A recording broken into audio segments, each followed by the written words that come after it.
Welcome to today's lecturette. I'm Dr. Leslie Jones, and today we're going to begin our focus discussion on Module 2 and the relevant aspects of communities.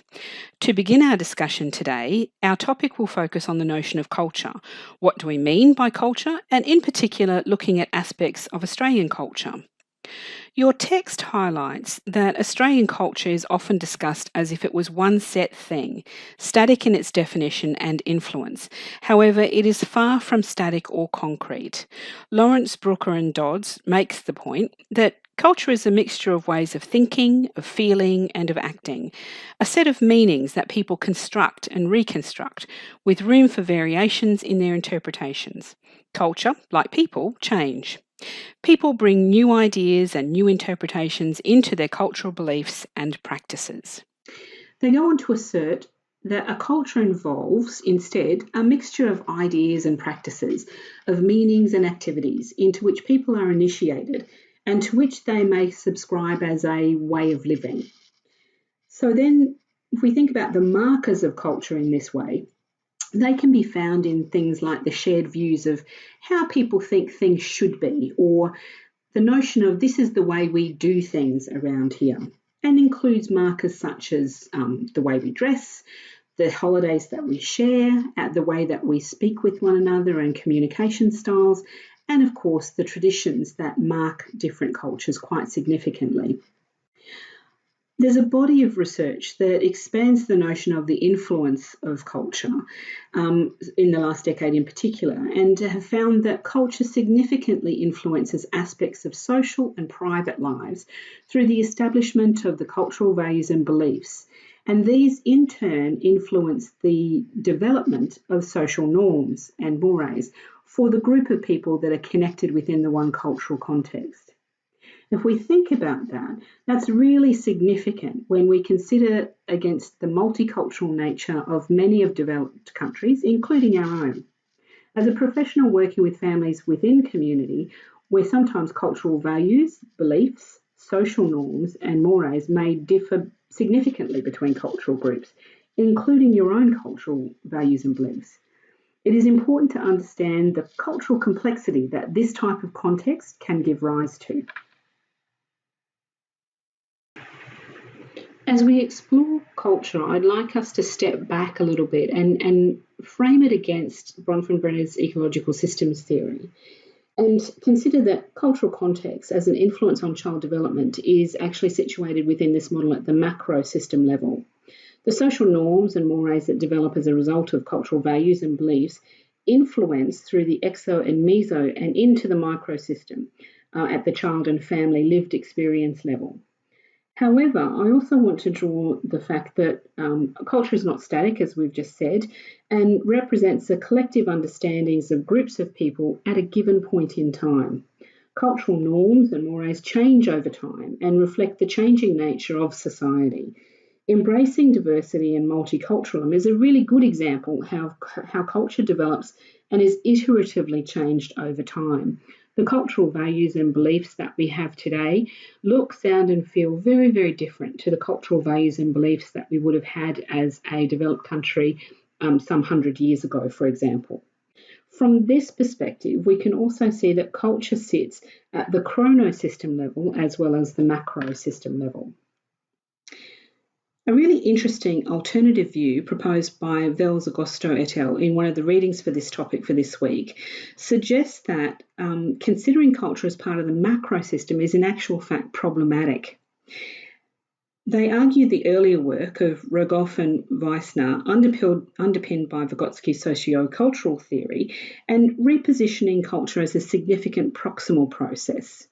They argue that the interpretations of cultural practices through language and behaviour, both sanctioned and approved, and the historical legacy of cultural signs and icons and tools are actually powerful proximal processes that have direct impact on child development, and as such are an integral part of the child's microsystem. And so they suggest that we can see these proximal processes of language and icons and tools and cultural signs embedded and replicated within community contexts. And so we can see that through communities engaging and establishing these sorts of cultural practices actually enables culture to be constructed and reconstructed over time. As you look at the slide now, I'm sure you all know the words to this really iconic Australian song that captures the values and cultural aspirations of contemporary Australia. The vast majority of Australians in 2019 are proud of their multicultural profile of our country and the contributions made to our society and communities by all of its citizens that are celebrated and respected. Australia has been recognised for a long time as a moderate and welcoming country for prospective migrants. From colonisation through to post-war migrants, Australia has become increasingly multicultural. Today, Australia is one of the most multicultural, diverse countries in the world. And that's just as well. 2016 data indicates that some 49% of Australian residents have at least one parent born overseas. Now, that's not to say that we don't have work to be done in our aspirations to be a truly inclusive and multicultural country. There are serious community issues relevant to racism and discriminations towards both migrants and our Aboriginal and Torres Strait Islander communities and peoples. These issues are ongoing political, societal, and community focuses. And like many developed countries, we have a minority of our population that are quite radical in their views about migration and multiculturalism that are cause for ongoing community discussion. That aside, it's fair to say that Australia remains committed to making sure that we are embracing our cultural diversity and seeing it for the positive influence it has in our communities and in our society overall. And of course, the influence that it has on the future generations of this country as they grow up in a country that is culturally very diverse. I want to make the point, however, that it's important to note that multiculturalism in this country has not always looked as it does today. Australia has at times imposed rigorous public policy to who was allowed to migrate to this country. From the first of the British migrants arriving to expand the Australian colonies from a convict settlement to federated states, through to the latter half of the 20th century, the Australian migrant profile has been predominantly Euro-Western.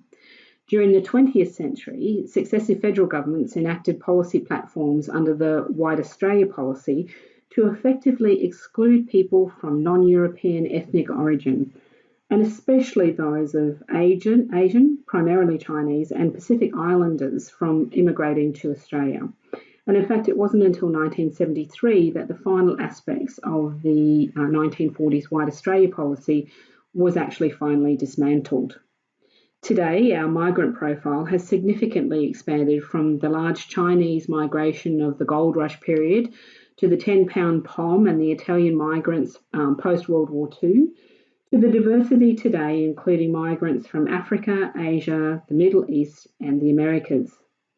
Today, Australia supports the migration of some 200,000 permanent migrants each year, and this number has been relatively stable and the highest intake volume in our history since the John Howard government of the 80s. Additionally, there are approximately 600,000 temporary visas granted for people such as skilled workers or international students staying and studying in Australia. Each of these newest Australians brings with them their funds of knowledge, experiences, and of course, cultural heritage. Working in contemporary Australian communities requires understanding and connection to this diversity to assist the best outcomes for children and families in these local communities. Beyond the recognition of what cultural diversity actually is and multiculturalism actually is, I'd like us to take a moment to consider the lived experiences of people from a cultural lens. Why is it that culture is such an important aspect and perpetual facet of humankind experience? The need to have a sense of belonging is an inherent part of the human condition. People do not, in a general sense, live and work in isolation. We're, generally speaking, a group beast. Group associations, with its origins in assisting survival modes for our our ancestors and our hunter-gatherers, and later into agrarian communities, and later still into part of village and tribal life, through to our urban and city and nation context, the group collective nature of people has led to a huge kaleidoscope of cultures that make up the world as we know it today. Sharing and connecting to cultural values and beliefs and cultural markers are just one way for people to feel connected and to help build a sense of cultural belonging that is so important for overall well-being and aspects of identity. Let's consider the Australian context and your own personal context. What are the cultural markers as you see them for the Australian culture? What makes us inherently Australian? And what makes you feel connected to the Australian culture, or perhaps the culture of the country of origin from your family? Or perhaps do you have cultural connections to both cultures? And as we think about dominant cultures, I'd like us to also to begin to conceptualise who might be marginalised in the context of dominant cultures and what might the impact be. We've already spoken at some length about the marginalisation and differential treatment that Aboriginal and Torres Strait Islanders have received historically here in Australia. And it's a really good working example of how a dominant culture can marginalise people with very unintended and sometimes very negative impacts for individual people within that cultural context. And so as we consider that there are people who are marginalised from mainstream culture, it's important to understand the impacts of that marginalisation, the feelings that those people are not connected and don't belong to mainstream culture, that they're not valued or under-recognised by mainstream dominant cultures, can lead to significant feelings of disconnection, resentment, and of course across the borderlands between mainstream culture and those that are marginalised, we can see a fertile ground for things such as racism and discrimination to develop. It is also important to recognise that culture is more than just the nationalistic frame.